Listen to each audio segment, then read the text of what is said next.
25 जनवरी 2022 एलएनसीएस company के 5 diverse normal दिन की तरह ही अपने काम के लिए डाइविंग सूट्स पहनते हैं। आज उन्हें पारिया फ्यूल ट्रेडिंग कंपनी के लिए मेंटेनेंस का काम करना था। इन्हें पानी के अंदर एक फ्यूल पाइप की मरम्मत का काम मिला। ये सभी पानी में बनाए गए एक स्ट्रक्चर पर खड़े होकर अपना काम शुरू ही करते हैं कि तभी कुछ ऐसा होता है जिसके बारे में किसी ने भी सोचा नहीं था। ये पांचों डाइवर्स एक 30 इंच जितनी चौड़ी ऑयल पाइप के अंदर फंस जाते हैं। लेकिन कैसे? दोस्तों, क्या हुआ था इनके साथ? ये ऑयल पाइपलाइन के अंदर कैसे फंस गए? ये वहाँ से जिंदा लौट पाए भी या नहीं? आइए जानते हैं पारिया डाइविंग डिजास्टर की पूरी कहानी आज के इस वीडियो में।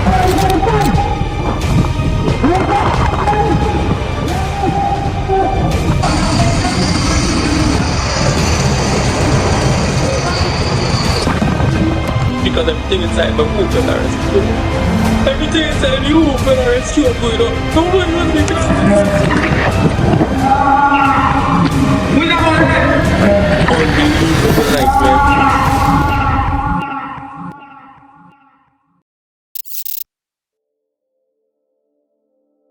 दोस्तों, ये बात है 25 जनवरी 2022 की, जब एलएनसीएस नाम की एक मैरीटाइम डाइविंग कंपनी अपने 5 डाइवर्स को पारिया फ्यूल ट्रेडिंग कंपनी के एक फ्यूल पाइपलाइन के मेंटेनेंस का काम सौंपती है। ये 5 ड्राइवर थे Christopher Boodram, Kazim Ali Junior, Yusuf Henry, Rishi Nagassar और फैजल कुर्बान। इन सभी के लिए ये एक नॉर्मल सा वर्किंग डे था। आज इनका काम था फ्रांस के पॉइंटे पियर में मौजूद पारिया फ्यूल ट्रेडिंग कंपनी के एक फ्यूल पाइपलाइन की मरम्मत करना। ये एक यू शेप का पाइपलाइन था जिसके बर्थ 5 के हिस्से में ऑयल टैंकर्स रॉ फ्यूल को अनलोड करते थे और बर्थ 6 के बाहर एक फ्यूल रिफाइनरी थी जिसमें ये फ्यूल रिफाइन किया जाता था। इन डाइवर्स को मेंटेनेंस का काम शुरू करने से पहले पानी को पाइप से अलग करना था, इसलिए इन्होंने एक हैबिटेबल चेंबर का इस्तेमाल किया। ये एक 8 बाई 8 फीट का चेंबर होता है जो पानी को सी लेवल से नीचे कर देता है, जिससे कोई भी वर्कर इसके अंदर आकर अपने डाइविंग सूट्स को उतार कर आराम से काम कर सकता है। बेसिकली ये वर्कर के लिए एक वर्किंग स्पेस का काम करता है जिसमें लगातार एक पाइप के जरिए ऑक्सीजन को पंप किया जाता था। उस दिन ये डाइवर्स इस हैबिटेबल चेंबर को बर्थ 6 के ऊपर सेटअप करते हैं और ये चेंबर अपने काम के मुताबिक पानी को सी लेवल से नीचे कर देता है, जिसके बाद डाइवर्स इस चेंबर में जाकर अपने सूट्स को उतार कर अपना काम शुरू करते हैं। इनका पहला काम था पाइप में लगे एयर टाइट प्लग को निकालना। ये प्लग कंपनी ने 2 हफ्ते पहले ही लगाया था। इस प्लग का काम था पाइप में मौजूद हाइड्रोकार्बन को बाहर निकलने से रोकना और ऑयल और पानी को मिलने ना देना। ये पाइप के अंदर के प्रेशर और बाहर पानी के प्रेशर को बैलेंस करता था। ये डाइवर्स जैसे ही इस प्लग को लूज करते हैं और बाहर निकालते हैं, वैसे ही एक बहुत खतरनाक फोर्स क्रिएट होता है जो इन वर्कर्स को इनके सारे इक्विपमेंट्स के साथ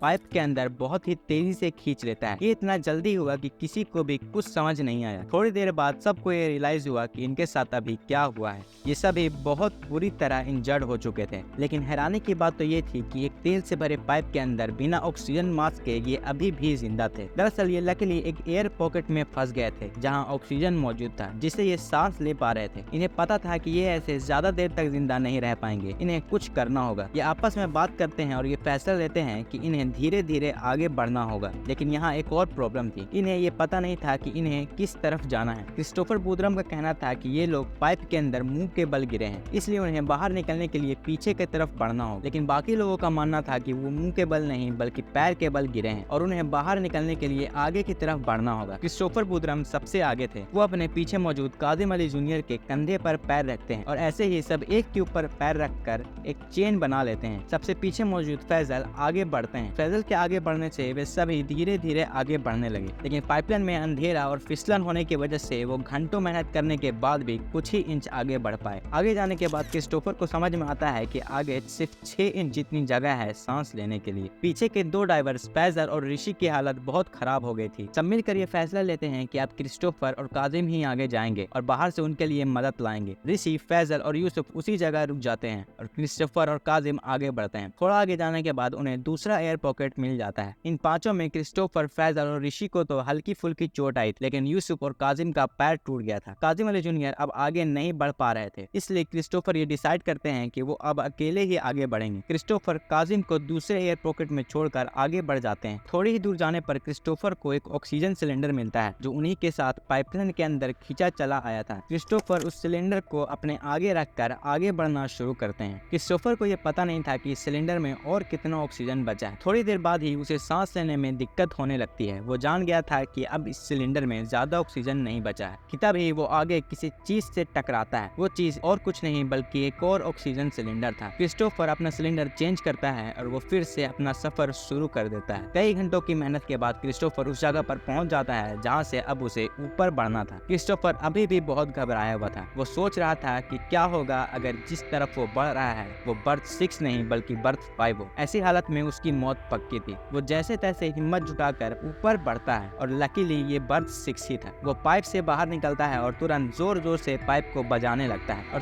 थोड़ी देर बाद ही एक वर्कर उसकी आवाज सुन लेता है। क्रिस्टोफर को रेस्क्यू कर लिया जाता है। क्रिस्टोफर रेस्क्यू ऑफिसर्स को बताता है कि पाइपलाइन में कुछ जगहों पर एयर पॉकेट मौजूद है और उसके दोस्त पाइप में अभी भी जिंदा है। रेस्क्यू ऑफिसर्स आपस में बहस कर रहे थे कि उन एयर पॉकेट्स में मौजूद ऑक्सीजन उन्हें ज्यादा देर तक जिंदा नहीं रख पाएगा। वो अब तक डूबकर मर चुके होंगे, लेकिन कुछ ऑफिसर्स ऐसा नहीं मान रहे थे। थोड़ी देर बाद अंदर फंसे लोगों को रेस्क्यू करने के लिए डाइवर्स पानी में उतरते हैं। वो डाइवर्स पाइप को जगह जगह पर बजा रहे थे जिससे वो पता लगा सके कि बाकी लोग कहाँ हैं। तभी उन डाइवर्स को वापस बुला लिया जाता है। अंदर फंसे लोगों के परिवार वाले ये मांग करते हैं कि कुछ एक्सपीरियंस डाइवर्स को पाइप के अंदर भेजा जाए जिससे वो उन सभी फंसे लोगों को बाहर निकाल सके, लेकिन पारिया कंपनी बचाव दल को भेजने से साफ इनकार कर देती है। कंपनी रेस्क्यू टीम को न भेजने का कारण बताती है कि इससे और लोगों की भी जान जा सकती। क्रिस्टोफर बुद्रम को भी हिरासत में ले लिया जाता है क्योंकि वो अपने दोस्तों को बचाने के लिए पाइपलाइन में वापस जाने की कोशिश करते हैं। उस रात रेस्क्यू कैंपेन में मौजूद सभी लोगों को पाइप के अंदर से चीखने की आवाज सुनाई दे रही थी, लेकिन पारिया कंपनी उन जिंदा लोगों के मौत का खबर लिख रही थी। ये साफ था कि कंपनी को फंसे हुए लोगों को बचाने का कोई इरादा नहीं है। 3 दिनों तक पाइपलाइन से आवाजें आती रही। अंदर फंसे लोग धीरे धीरे मरते रहे। चौथे दिन जब आवाज पूरी तरह बंद हो गई तब पारिया कंपनी ने उन चारों की बॉडीज को निकालने के लिए रेस्क्यू ऑपरेशन शुरू किया। उन चारों डाइवर्स के फैमिली मेंबर ने बताया कि उनकी बॉडीज को पहचानना बहुत मुश्किल था। उनकी बॉडीज तेल और खून से लथपथ थी।